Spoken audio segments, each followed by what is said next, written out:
Today, we're diving into a case that's, it's heartbreaking as it is perplexing, really. Yeah. The unsolved death of Ellie Warren in Mozambique. Yeah. She was a young Australian woman full of life. She was traveling to Mozambique for a volunteer working holiday and had these big dreams for her future. But tragically, those dreams were cut short under some very mysterious circumstances. So we're going to examine the evidence and the inconsistencies and really just the tireless fight for justice by her family. And I think what's particularly fascinating and unsettling about this case is the location. Yeah. It unfolds in a location that's both beautiful and remote, Tofo, Mozambique. It's this popular tourist destination known for its stunning beaches and marine life. Yeah. But this idyllic setting becomes the backdrop for a truly dark and disturbing story. Right from the start, there's a sense of foreshadowing that kind of sends chills down your spine, I think. Yeah. Because Ellie initially expressed some hesitation about going to Mozambique. She confided in her father about some, concerns about safety. But like many adventurous young people, she decided to embrace the experience. Yeah, and I mean, this initial apprehension, I think, just adds a layer of tragedy to the story, right? Yeah. Knowing that her fears in some way came true. And it makes you think about that delicate balance between, pursuing adventure but acknowledging the potential risks. Yeah. Especially when traveling to unfamiliar territories. Absolutely, yeah.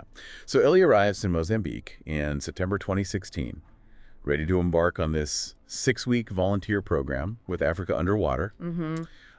And she's there to study the coral reefs off the coast of Tofo, this place that draws visitors from, all over the world. And initially, everything seems to be going really well. Right. She's diving, studying the marine life, forming these close bonds with the other volunteers. She's even got a close friend, Jade. She shares a room with her at Caseberry Lodge, the accommodation provided by Africa Underwater. And this is kind of where the story takes an unexpected turn. Okay. Ellie gets banned from drinking at Caseberry after an argument. Oh, well. This seemingly minor incident kind of forces her to spend her last few days before returning home exploring other parts of the area. Okay. And in hindsight, you can't help but wonder if this change in plans played a role in the events that unfolded. It's a chilling thought, for sure. So fast forward to November 8th, the night that Ellie disappears. She returns to Tofo to say goodbye to her friends at Caseberry. She's still carrying her bags from, her travels. Right. Later that evening, the group heads to a local bar they frequented, Victor's Bar. Mm-hmm. Ellie leaves her bags at a hostel and meets up with them later. And witnesses at the bar recall seeing Ellie, but no one seems to remember her being overly intoxicated or anything like that. Okay. Around 11 p.m., she leaves the bar alone, tells her friends she's going to grab another beer. And that's the last time anyone sees her alive. Wow. The next morning, a local fisherman makes a horrifying discovery. Yeah. Near the marketplace, they find Ellie's body lying face down in the sand. The details of the scene are, unsettling. Her position, the condition of her clothing, and the injuries on her body immediately raise red flags. Right. You can't help but feel this sense of dread as you learn about the initial autopsy that was conducted in Mozambique. Yeah. It attributes her death to asphyxiation by sand inhalation, but even then, the exact cause of her collapse remains unclear. Right.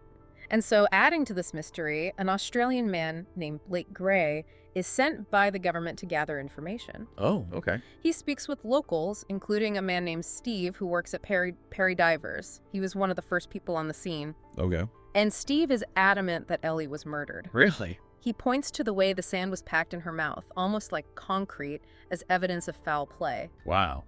This firsthand account, coming from someone who saw the scene firsthand, really throws the initial explanation into serious doubt. Yeah, it's a disturbing detail that really sticks with you. And then a second autopsy is conducted in South Africa, this time supporting the asphyxiation theory.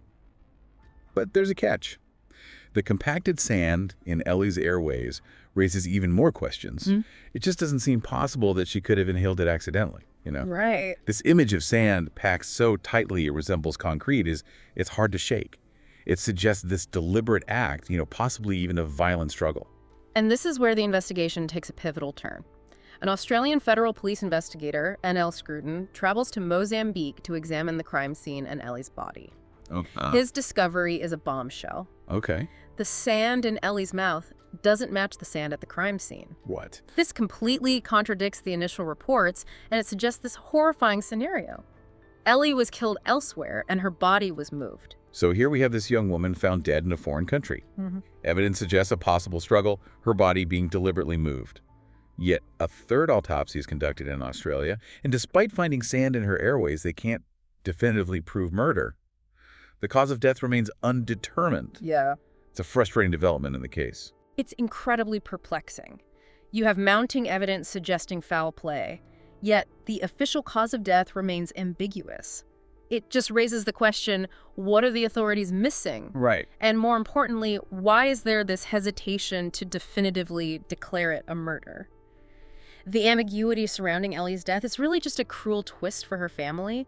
You know, they're already grappling with this unimaginable grief, and their frustration only grows when you look at the initial reports from the Mozambican police. Right. So initially they attribute her death to a drug overdose. Exactly. But toxicology reports show no trace of drugs. None whatsoever. And then they later changed the cause of death to potential homicide. It's so strange. Yeah. These contradictory reports, the delayed timeline, they raise some serious concerns about the thoroughness and transparency of the Mozambican investigation, right? Definitely. It makes you wonder, was there an attempt to cover something up? Or maybe just some pressure to quickly close the case? It's certainly a possibility that needs to be explored further. And unfortunately, Ellie's family, they really feel like they're being failed by both the Australian and Mozambican authorities. Yeah. The Australian Federal Police, despite being aware of the homicide ruling, never sent a mutual assistance request.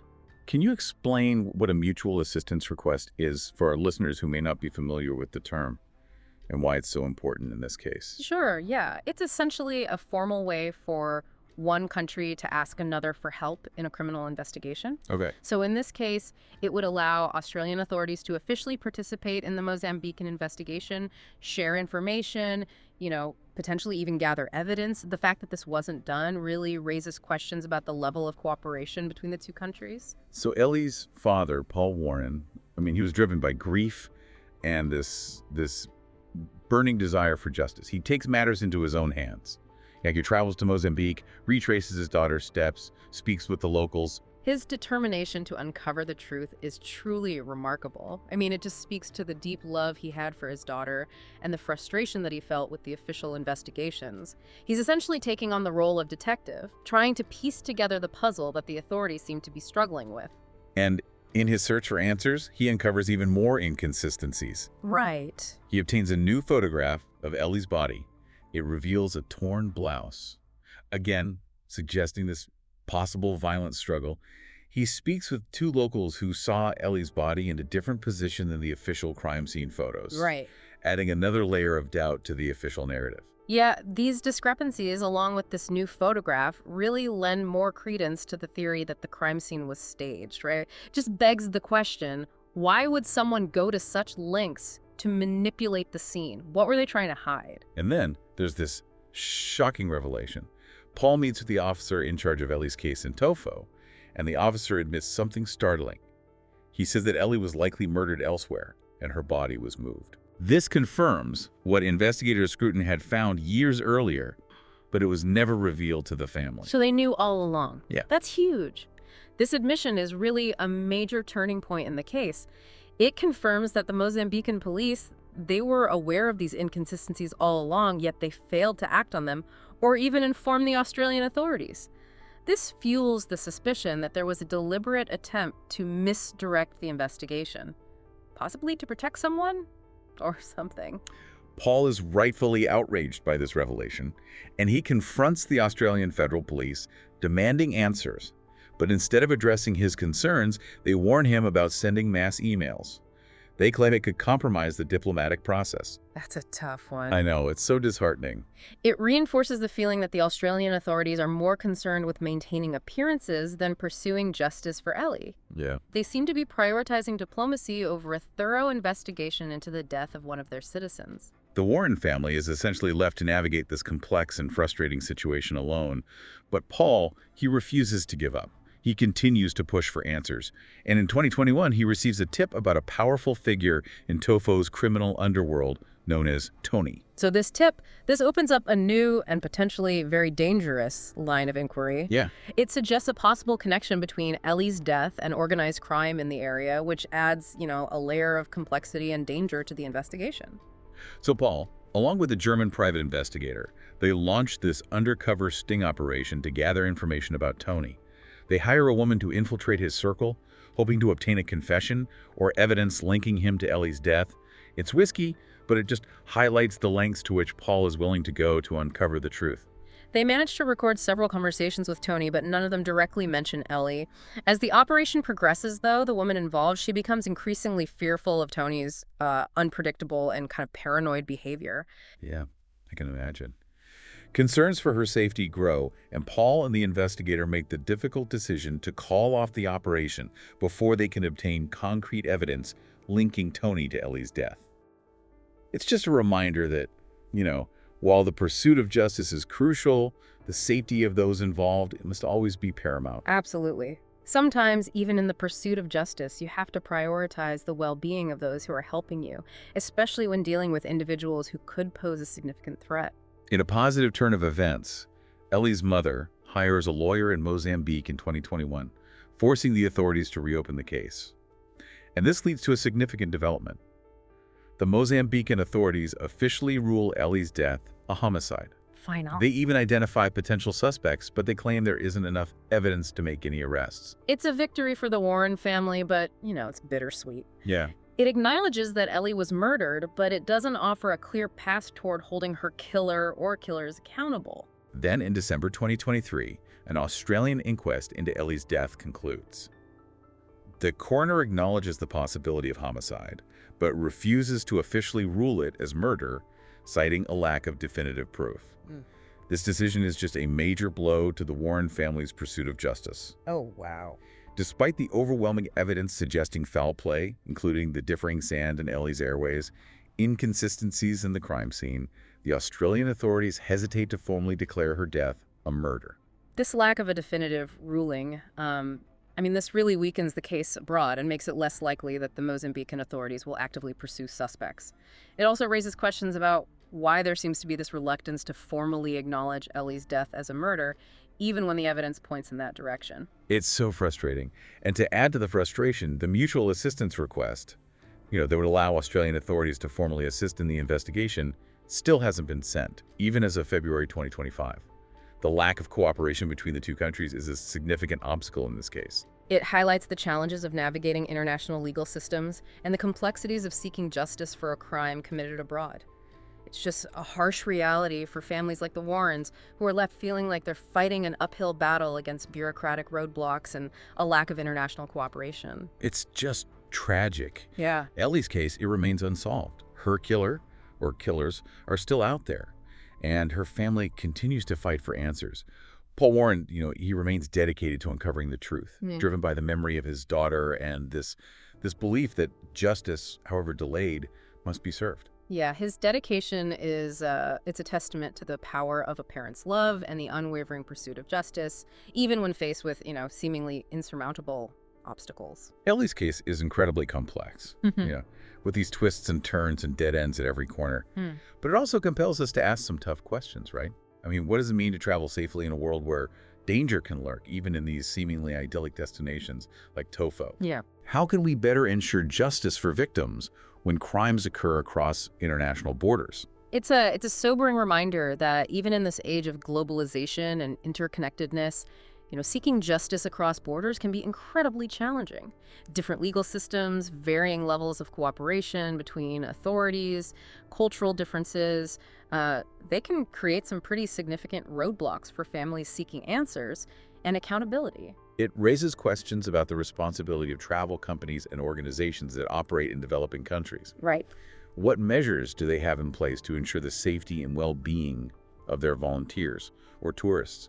How do they respond when a tragedy like this occurs? Do they prioritize transparency and cooperation with the authorities, or are they more concerned with protecting their reputation? These are crucial questions that travelers should consider when choosing a travel company or volunteer organization. It's important to research their safety protocols, their history of dealing with incidents, and their commitment to transparency. Ellie's story also underscores the importance of advocating for yourself and your loved ones, especially when dealing with bureaucratic systems or unresponsive authorities. Yeah, I think Paul Warren's, tireless efforts demonstrate the power of persistence and determination in the face of adversity. He refused to be silenced or discouraged, and his unwavering commitment to seeking justice for Ellie serves as an inspiration to anyone facing similar challenges. As we conclude this deep dive into Ellie Warren's case, I think we're left with a profound sense of sadness and frustration. You know, a young life was tragically cut short, her dreams and aspirations left unfulfilled. And while many questions remain unanswered, we can all learn from this tragedy. It's a stark reminder of the importance of responsible travel, the complexities of seeking justice across borders, and the power of families' love in the face of unimaginable loss. We encourage you, our listener, to continue exploring this case. Ask your own questions and consider the broader implications of Ellie's story. It's a story that deserves to be told, remembered, and learned from. And we hope that someday, justice will be served for Ellie and her family.